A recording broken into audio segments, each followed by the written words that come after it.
Hey, what's up, guys? Welcome back to Cadillac Driven. We're back with another video. First thing I want to say is subscribe to the channel if you haven't subscribed. Make sure you hit that like button before you leave.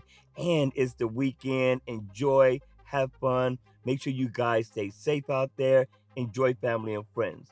All right, with that being said, let's get started with this video. Now, a lot of you all have been asking me, did my dealership work with me? Now, there's a reason why I made the phone call to ask my dealership in the first place, were they going to charge me over MSRP? And that reason was because a lot of you all kept coming back talking about the issues that you were having with dealerships charging you $5,000, $10,000, $15,000 over MSRP, and or they were charging you up to $4,000 in accessory add-ons.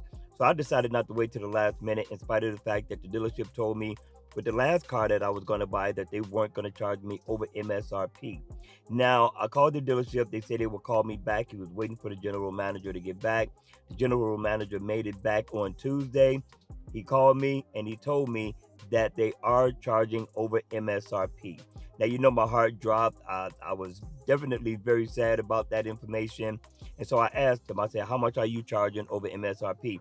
Not that I was going to pay it, but I wanted to know what they were charging so I can deliver the information and let people know that this is what this dealership is charging over MSRP. He said $5,000 plus add-ons, right? I told him, I said, thank you. And then I thought about it. I asked him another question. I said, did you even consider that I've been buying cars from you all? Because I had previously let him know that there's two cars that I'm going to be buying. Basically, I got one more because my daughter wants to buy a Cadillac as well. And he told me, no, it's the dealership. I told him, thank you. I hung up the phone. That was it. Now, the reason I won't pay over MSRP is simply because it's the principle of it all.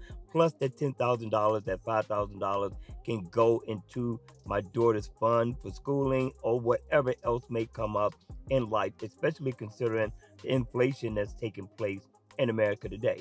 So there's no way in the world I'm going to pay over MSRP. I know a lot of you all were jumping down on me talking about this is business and that Cadillac gave them the right to do so. And my thing is that I have my right to my own belief, right? And so my belief is that it is wrong. It is price gouging. In spite of the fact that Cadillac gave them the okay, does not necessarily mean that it is right. Okay, and that's my feelings on it. Allow me that. And so a day went by and I get a phone call. Now, I'm curious as to what this phone call is going to be about. I'm going to tell you the honest to God truth. I was hoping that, it must be, it was hoping that, yes, they were going to say they aren't going to charge me over MSRP. And that's exactly what they said. But here's exactly what they said.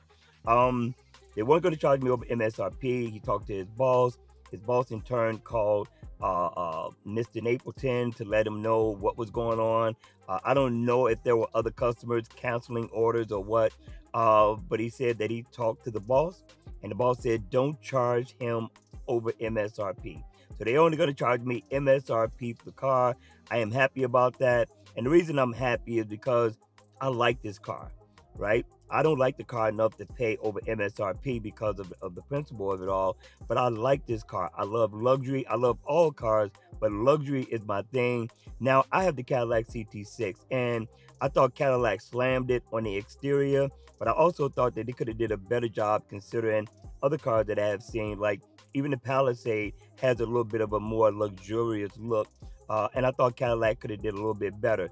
Looking at the Cadillac Lyriq, they did more than a superb job on the interior. So the exterior and the interior match so far as what a luxury car should look like to me, especially when you're paying anywhere between $65,000 and $70,000 for a car. So yes, I was looking forward to being able to have this car in my driveway, to be able to drive this car. I like the style of this car. This car has my name written all over it. So yes, I was very excited about the information that I got. I told my wife, but if they hadn't, it would have lost my business. I would have took my business somewhere else. I had already started looking for another brand. I was thinking about going to Hyundai or going to Mercedes-Benz, not for electric car because I was going to go ahead and get another gas combustion car. So that's where I was at. I was going to go with the original plan also, right? Because I was thinking about waiting and doing that somewhere else later on down the line, like about another 2 more years. So I decided to go ahead with the original plan was I was going to buy rims, tires for the car. I was going to get the windows tinted. We had some more accessories we were going to do to the car. I wanted to even mod out the engine to the point where I can get better gas mileage. And those are the things I started to take a look at. I didn't pull the trigger on it right away because I got the phone call the very next day saying that they weren't going to charge me over MSRP. I hope you guys are getting lucky out there. For me, I wasn't willing to do it. Somebody else said they called me lazy because I didn't want to shop around. I'm not about to call 15, 20 places to see if they're willing to put me up front on the list to be able to buy the Cadillac Lyriq. Because when you cancel, you go to the end of the line when you go to another dealership, and it depends on their allocations. And a lot of dealerships don't know the allocations of how many cars they're going to get for that dealership. Now, if it's a big dealership and they're doing well in that area, they may, but nobody knows the numbers. So yes, my dealership now is going to work with me. I hope your dealership works with you as well. And thank you all for asking the question and being concerned. All right, you all, that's going to be it for this video. I just wanted to let you know what took place with the dealership. And I'm going to see you all at the next one. Hit the like button, smash that notification bell. Remember, subscribe to the channel because we do got more content coming your way. And I'll see you all again at the next one. Take care.